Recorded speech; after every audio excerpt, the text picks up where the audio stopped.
Assalamualaikum warahmatullahi wabarakatuh. Saya Tasya Ratu Salsabila sebagai moderator dari kelompok Hukum Adat Tanah. Kami ingin mempresentasikan hasil kerja kelompok kami. Baik, langsung saja saya lemparkan kepada pemateri pertama untuk membaca materi pertama. Baik, terima kasih atas kesempatan yang diberikan. Saya Widi Gustia, saya akan membawakan materi hak perorangan dan hak ulayat. Pengertian hak perorangan, wewenang yang hak seseorang secara sederhana adalah suatu hak yang melekat pada seseorang. Hak ini dapat dijual, dijaminkan, disewakan, atau dapat dipergunakan sendiri. Sedangkan hak perorangan memberikan terbatas. Pengertian hak ulayat. Tanah ulayat adalah tanah bersama para warga masyarakat hukum adat yang bersangkutan. Hak penguasaan atas tanah masyarakat hukum adat dikenal dengan hak ulayat. Hak ulayat merupakan serangkaian wewenang dan kewajiban suatu masyarakat hukum adat yang berhubungan dengan tanah yang terletak dalam lingkungan wilayahnya. Undang-Undang Nomor 5 Tahun 1960 atau Undang-Undang Pokok Agraria UU-PA mengakui bahwa adanya hak ulayat. Pengakuan itu disertai dengan dua syarat, yaitu mengenai eksistensinya dan mengenai pelaksanaannya. Berdasarkan pasal 3 UU-PA, hak ulayat diakui sepanjang menuntut kenyataannya masih ada. Terima kasih.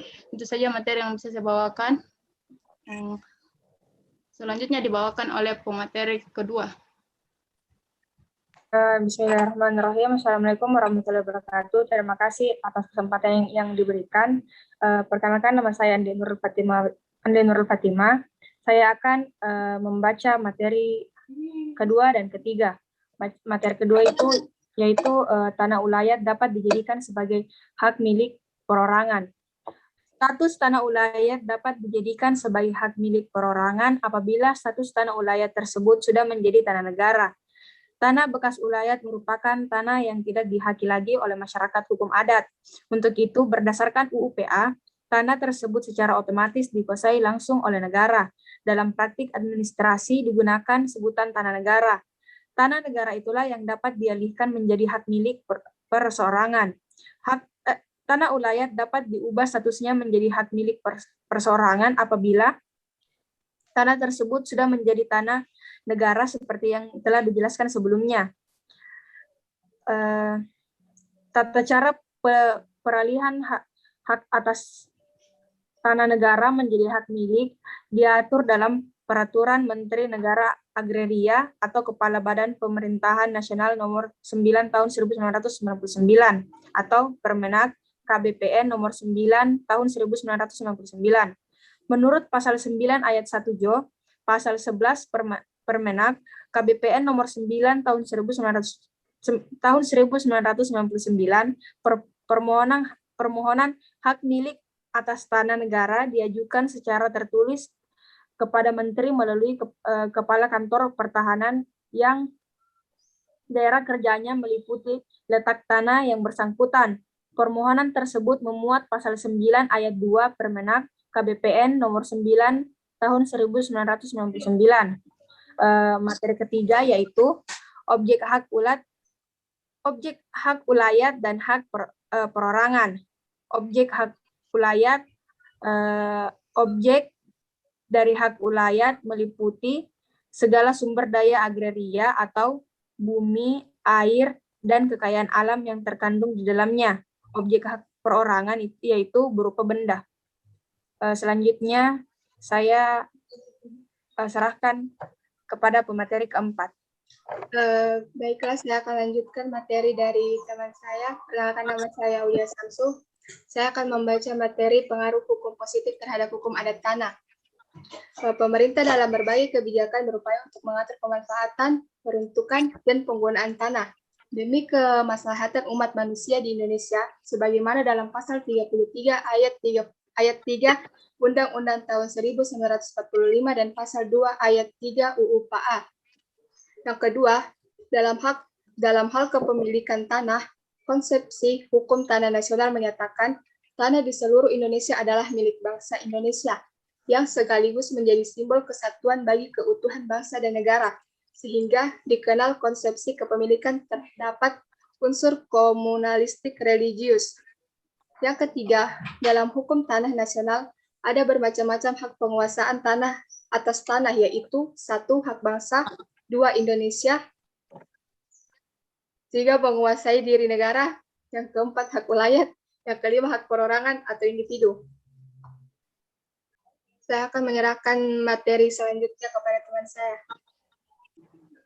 Baik, Assalamualaikum warahmatullahi wabarakatuh. Saya Tasya Ananda Rifa ingin melanjutkan materi selanjutnya. Hak perorangan dan hak wilayah dari referensi buku online. Hak-hak perorangan secara sederhana adalah suatu hak yang melekat pada seseorang. Hak seseorang sebenarnya merupakan kewajiban bagi pihak lainnya yang dalam ini hukum memainkan perannya agar menjamin bahwa kepentingan seseorang akan diperhatikan oleh pihak yang lainnya. Dikutip dari Ronald Saija dan Roger Letsoin dalam buku yang sama, dalam hal ini ketika seseorang melakukan hubungan hukum dengan pihak lain, maka timbullah suatu perikatan antara orang-orang tersebut dan perikatan subjekti 1942-122. Itu berkaitan dengan untuk memenuhi suatu prestasi berupa melakukan sesuatu atau tidak berbuat sesuatu. Maka disinilah muncul hak perorang tersebut. Hak ulayat. Hak ulayat masyarakat hukum adat atas tanah adalah hak persekutuan yang dipunyai oleh masyarakat hukum adat tertentu atas suatu wilayah tertentu yang merupakan lingkungan hidup para warganya yang meliputi hak dan memanfaatkan tanah beserta segala isinya sesuai dengan peraturan perundang-undangan yang berlaku di dalam dan di luar. Terima kasih. Selanjutnya saya akan memberikan kepada rekan saya. Baiklah, terima kasih. Selanjutnya saya akan melanjutkan materi dari sebelumnya. Perkenalkan, nama saya Nur Amira Syafira. Saya akan membawakan materi tentang objek hak ulayat dan perorangan. Objek hak ulayat meliputi semua tanah yang ada di dalam lingkup wilayah masyarakat hukum adat yang bersangkutan baik yang sudah mempunyai hak di atas tanah tersebut maupun yang belum. Dengan demikian, dalam lingkup hak ulayat tidak mengenal adanya tanah yang res nullius, sehingga tanah yang ada dalam 42 wilayah masyarakat pasti ada pemiliknya. Penentuan batas tanah dilakukan dengan memperhatikan keadaan alam yang ada di sekitarnya. Batas-batas tersebut misalnya dengan pohon, tanaman, kali, batu besar, dan benda-benda lain yang ada di sekitarnya, serta dapat bertahan dalam jangka waktu yang lama. Hak diperoleh atas tanah dapat berupa hak ulayat, pembukaan tanah, menggugat hasil hutan atau hak menikmati, hak pakai, hak milik adat, hak menggugat hasil hutan, hak menebang pohon atau hutan, hak berburu, dan sebagainya. Kemudian yang selanjutnya ialah objek hak perorangan. Berupa benda kebendaan adalah hak yang memberikan kekuasaan langsung atas suatu benda dan dapat dipertahankan terhadap siapapun. Sedangkan hak perorangan secara sederhana adalah suatu hak yang melekat pada seseorang. Pemilik hak perorangan hanya dapat menikmati apa yang menjadi haknya. Selanjutnya saya berikan kepada pemateri selanjutnya. Terima kasih atas perhatian yang diberikan. Di sini saya ingin melanjutkan pengaruh hukum positif terhadap hukum adat tanah. Hukum positif terhadap hukum adat tanah sangat berpengaruh terhadap hukum adat, karena hukum positif telah mendukung adanya hukum adat sejak dahulu. Menyadari pentingnya manfaat tanah bagi manusia sekaligus merupakan sumber daya alam yang tidak dapat diperbarui, maka pemerintah dalam berbagai kebijakan berupaya untuk mengatur pemanfaatan, peruntukan, dan penggunaan tanah demi kemaslahatan umat manusia di Indonesia. Oleh karena itu, para pendiri negeri ini mengaturnya secara khusus dalam konstitusi negeri ini, yaitu dalam pasal 33 ayat 3 Undang-Undang Dasar 1945, yang berisi bumi dan air, serta kekayaan alam yang terkandung di dalamnya dikuasai oleh negara dan dipergunakan untuk sebesar-besar kemakmuran rakyat. Sebagai kelanjutannya diatur dalam Undang-Undang Nomor 5 Tahun 1960 tentang tentang pokok-pokok agraria yang merupakan peraturan perundang-undangan dasar dari masalah pertanahan.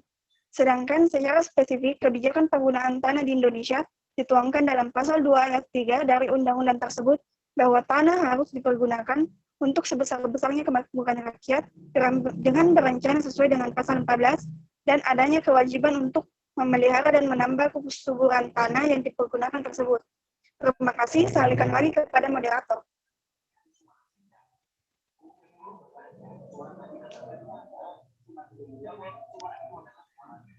Baik, jadi kesimpulan dari materi-materi yang dibawakan oleh teman-teman saya adalah hak perorangan ialah hak yang diberikan kepada seseorang atas sebidang tanah yang berada di wilayah hak ulayat suatu persekutuan adat. Hak ini termasuk dalam hak ulayat dan merupakan hak pribadi yang sangat mendasar atas lingkungan tanah dari masyarakat hukum adat di mana seseorang menjadi anggotanya. Baik, mungkin itu saja yang kelompok kami paparkan. Mungkin lebih dan kurangnya mohon dimaafkan. Wassalamualaikum warahmatullahi wabarakatuh.